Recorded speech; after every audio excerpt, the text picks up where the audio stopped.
On April 22nd, 2026, someone hijacked the official Bitwarden CLI on NPM, the real package, 250,000 downloads a month, and for exactly 93 minutes, every developer who ran npm install got a credential stealer instead of a password manager.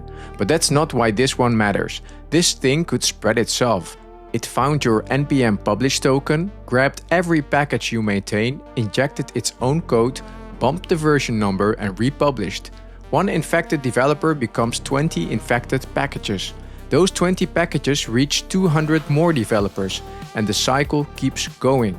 This is the anatomy of a self-propagating npm worm. How it got in, how it spreads, what it steals, and why some of our best defenses didn't stop it. The last week of April 2026 was bad. 2 related attacks hit within 24 hours. First, on April 21st, a package called pgserve, a zero-config local Postgres server, pushed 3 malicious versions in a single evening. Nobody from the real project made those releases. The Git tags stopped at version 1.1.10, but npm suddenly had 1.1.11, 12 and 13. Security researchers at Socket tracked 22 compromised packages in the same cluster, a campaign they called Canister Sprawl. Then, Bitwarden, the next day. This one hit different because of how the attackers got in. They didn't phish a maintainer or steal a password, they poisoned a GitHub action, a checkmarks action that Bitwarden's own CI pipeline depended on.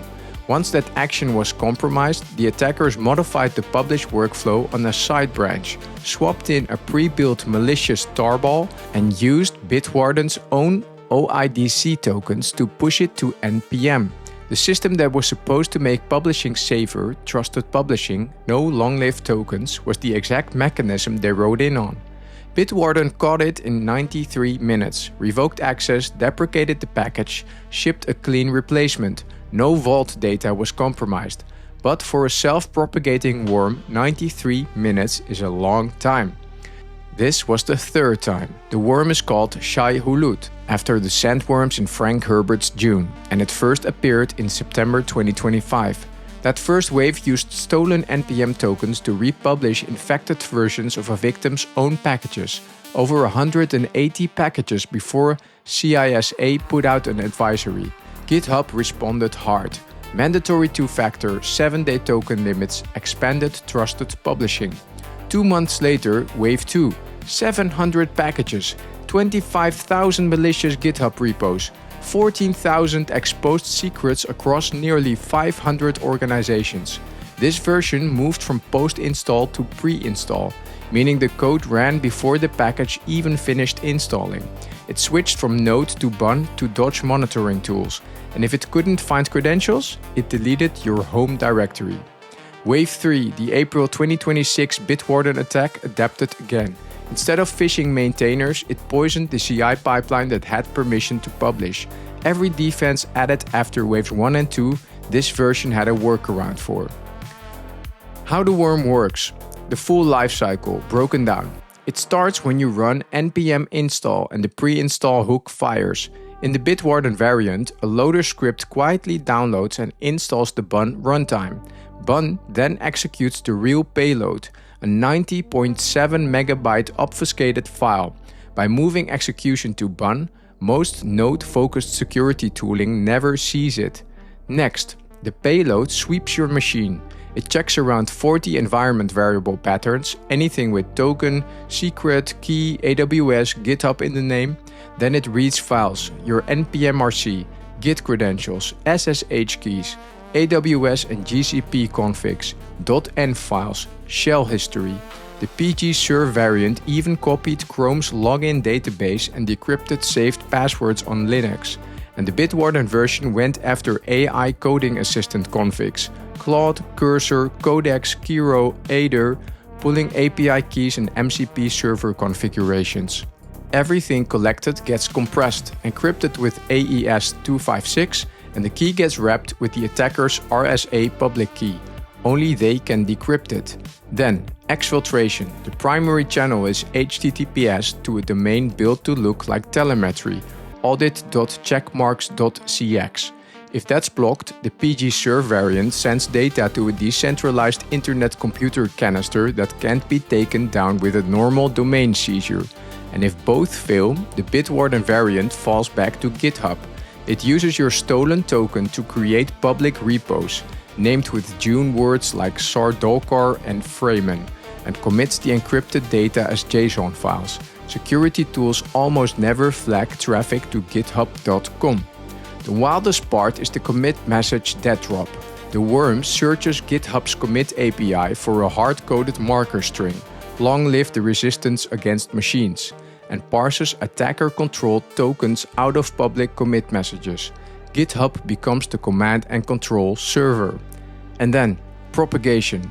If the worm finds an npm publish token, it queries the registry for every package that token can publish. For each one, download the tarball, inject the worm code, bump the patch version, republish.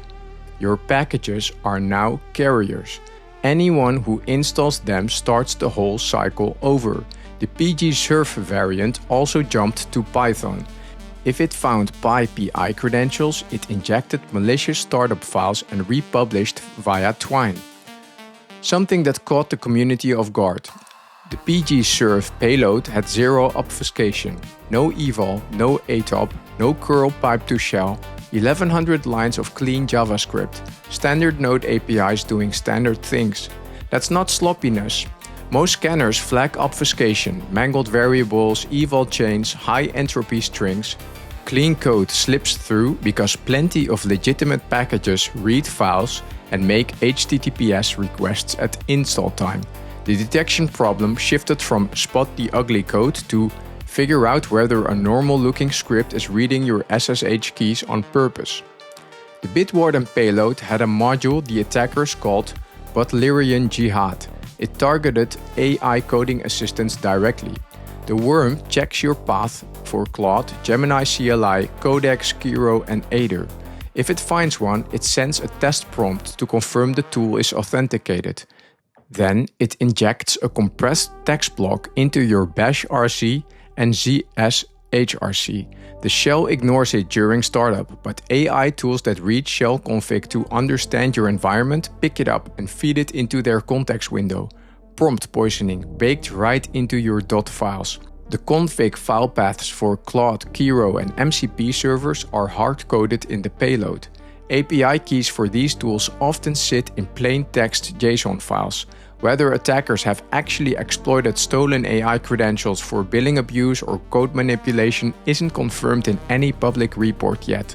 But the targeting is real, and it's only going to get more common. Some defenses held, some didn't.